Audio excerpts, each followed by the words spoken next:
Welcome, in front of me I have VIVO V20 SE and today I will show you face unlock test. We are going to check how fast it works.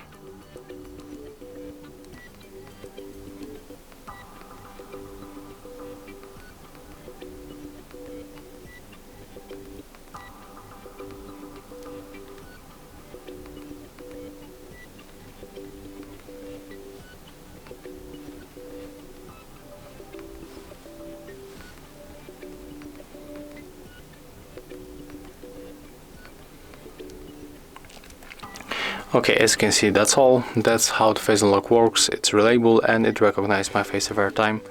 The speed is for me the same like fingerprint sensor built into the display.